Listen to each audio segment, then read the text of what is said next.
Sa gitna ng tirik ng araw, maagang nagtatrabaho sa kanyang palayan si Mang Vicente. Hindi alintana ang pagod dahil ang bawat butil ng bigas tila katumbas ng ginto. Ito na kasi ang kanyang kabuhayan at pinagkukunan ng pantustos sa kanyang pamilya sa loob ng 40 taon. Dati, halos maliliit pa yung mga anak ko, lahat ng trabaho sa akin, yun doon halos wala akong pahinga. Kung pwede nga lang akong gawin kong araw ang gabi, gagawin ko. Yun ang pinakamalaking hamon sa akin nung maliliit pa yung anak ko. Kadalasan, hindi raw sapat ang kinikita ni Mang Vicente sa pagsasaka. Kaya naman dala ng kakapusan, napipilitan si Mang Vicente na mangutang kahit pa nga napakalaki ng interes o tubo. Halimbawa, nakaano ako sa 5-6, hindi ka pwedeng hindi maghulog doon kasi anuin ako. Dito sa mga kamag-anak ko minsan, kung may alam akong kung sino ang may ano dyan, minsan nangihiram muna ako, abono ko doon sa 5-6 ko para hindi lang masira ang pangalan ko sa pinagkautangan ko.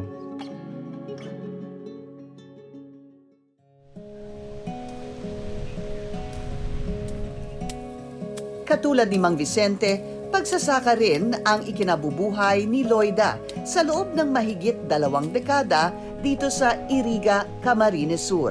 At hindi nalalayo ang kanilang kwento dahil sa lahat ng kanilang hirap sa pagtatanim ay palaging kinakapos pa rin. Nangungutang kami sa halimbawa tao, yung mga may mga pera. Tapos pag halimbawa katulad nung nakaani kami, nakadami-dami kami, ibinayad lang sa utang.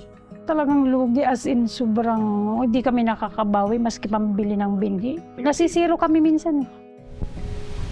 Bukod sa lumulobong utang, isa pa sa matinding sanhi ng kanilang pagkalugi ay ang pagkasira ng mga pananim.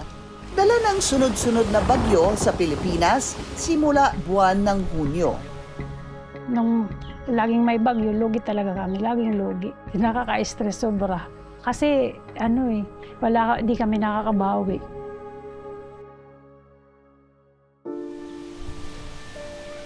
Sa isang bansa gaya ng Pilipinas kung saan bigas ang pangunahing pagkain at pananim, kailangan ng mas maigting na programa para sa ating mga magsasaka para hindi mapilitang kumapit ang ilan sa sistemang lalong naglulubog sa kanila.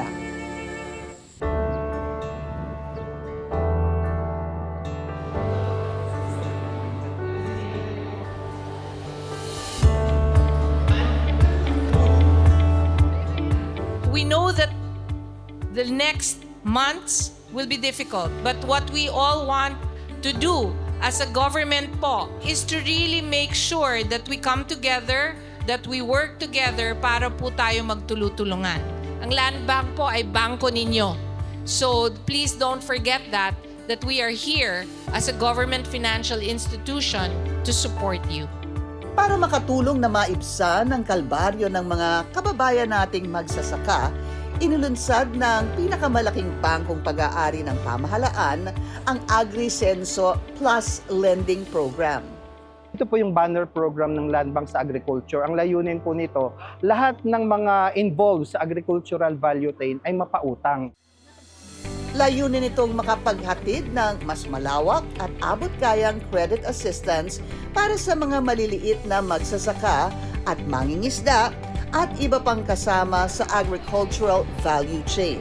Dito sa AgriSenso Plus na nagawa ng Land Bank pababain yung interest rate up to 3% per annum. So ibig sabihin, 0.25% per month. So ganun siya kababa. On top of that, nakapagbigay kami ng free credit life insurance, free life insurance, and then may free training and capacity building. Mayroong 62 lending centers ang pinakamalaking government-owned bank na ito sa buong bansa.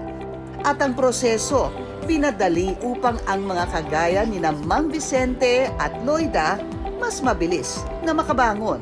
Naglakad ako ng mga papers ko. Tapos sinabmit ko po sa Land Bank.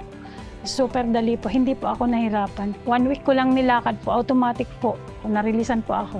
ng loan. Maganda po kasi napakababa ng interest.